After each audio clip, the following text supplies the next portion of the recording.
Assalamualaikum warahmatullahi wabarakatuh. Perkenalkan, nama saya Dita Handayani dari kelas 10 TKJC. Di sini saya ingin menyampaikan beberapa materi. Materi yang pertama adalah konsep keluargaan digital. Sebelumnya, kalian pernah dengar gak sih apa itu keluargaan digital? Keluargaan digital adalah konsep yang dapat digunakan untuk memberikan pengetahuan mengenai penggunaan teknologi dunia maya dengan baik dan benar, atau juga dapat didefinisikan sebagai norma perilaku yang taat dan bertanggung jawab atas penggunaan teknologi.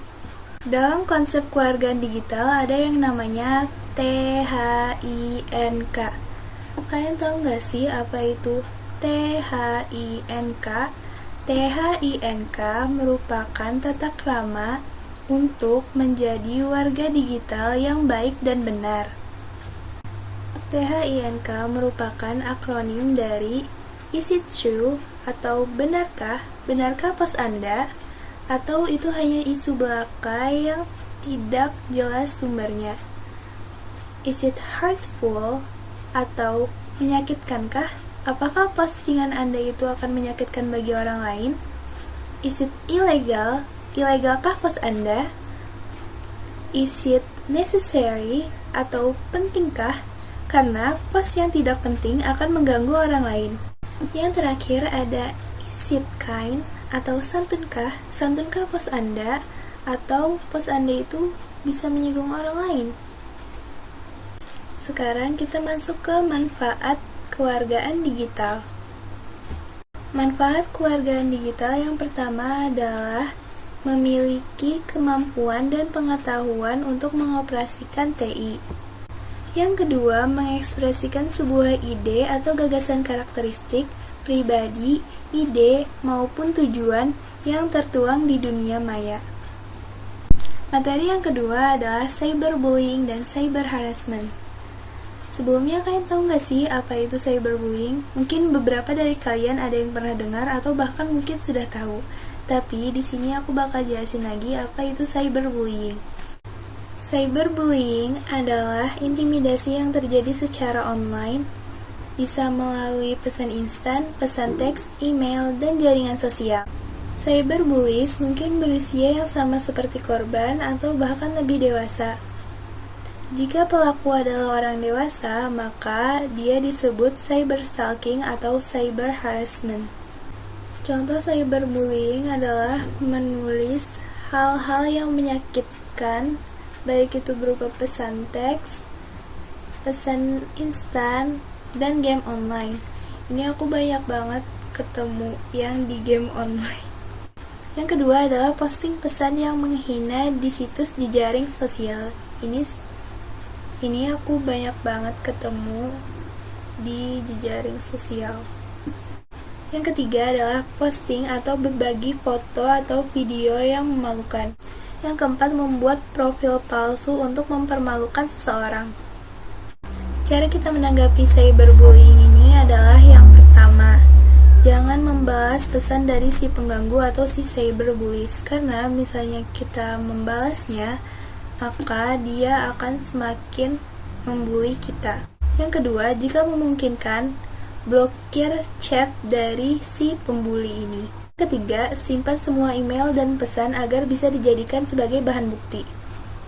Yang keempat, laporkan bullying kepada orang yang lebih tua atau dewasa. Materi yang ketiga, penggunaan internet aman dan beretika. Penggunaan internet secara sehat perlu ditanamkan sejak dini. Di Indonesia ada sebuah program yang bernama Insan atau Internet Sehat dan Aman yang bertujuan untuk mensosialisasikan penggunaan internet secara sehat dan aman melalui pembelajaran etika berinternet secara sehat dengan melibatkan seluruh komponen masyarakat. Materi yang keempat adalah simbol Creative Commons. Creative Commons atau CC merupakan suatu organisasi nirlaba yang memfokuskan diri untuk memperluas cakupan karya kreatif yang tersedia untuk orang lain secara legal agar dapat digunakan kembali dan dibagi secara luas. Pasti ada beberapa dari kalian yang penasaran simbol dari Creative Commons. Aku bakal taruh di sini. Simbol Creative Commons mempunyai maksud diantaranya, yang pertama adalah BY, atribusi, yaitu atribusi ke nama pemilik atau pembuat aslinya. Yang kedua ada SA atau Share Alike, yang memungkinkan adanya karya turunan di bawah lisensi yang sama atau serupa. Yang ketiga NC atau non-komersial, yang mana karya tersebut tidak boleh digunakan untuk tujuan komersial. Yang terakhir ada ND atau No Derivative Works, yang memperbolehkan hanya karya aslinya tanpa turunan. Materi yang kelima adalah komponen dan cara kerja search engine. Komponen search engine ada 3. Yang pertama adalah web crawler. Web crawler atau yang dikenal juga dengan istilah web spider bertugas untuk mengumpulkan semua informasi yang ada di dalam halaman web. Yang kedua, indexing system. Indexing system bertugas untuk menganalisa halaman web yang telah tersimpan sebelumnya dengan cara mengindeks setiap kemungkinan term yang terdapat di dalamnya. Yang ketiga adalah search system. Search system inilah yang berhubungan langsung dengan pengguna. Jadi, di search system ini misalnya kita memasukkan kata kunci, maka dia akan otomatis mengeluarkan informasi-informasi yang berhubungan dengan kata kunci tersebut. Cara kerja search engine terbagi menjadi 3. Yang pertama adalah crawling, atau penelusuran atau penjelajahan. Pada tahap ini, search engine menjelajahi triliunan halaman dan dokumen yang ada pada World Wide Web atau WWW. Yang kedua adalah indexing atau pengindeksan. Indeks ini adalah daftar raksasa semua halaman web dan konten yang ditemukan oleh bot. Yang ketiga adalah ranking atau peringkat. Dalam proses ranking, dari jutaan halaman dan dokumen yang relevan, Google akan memberi nilai kepada masing-masing data untuk menentukan yang mana yang paling relevan dan dianggap terpercaya dan sesuai dengan apa yang Anda cari. Materi yang keenam adalah keyword pada search engine. Keyword dalam bahasa Indonesia artinya adalah kata kunci. Kata kunci yang dimaksud di sini adalah kata kunci yang biasanya kita gunakan untuk mencari informasi di sebuah browser. Jenis-jenis keyword atau kata kunci.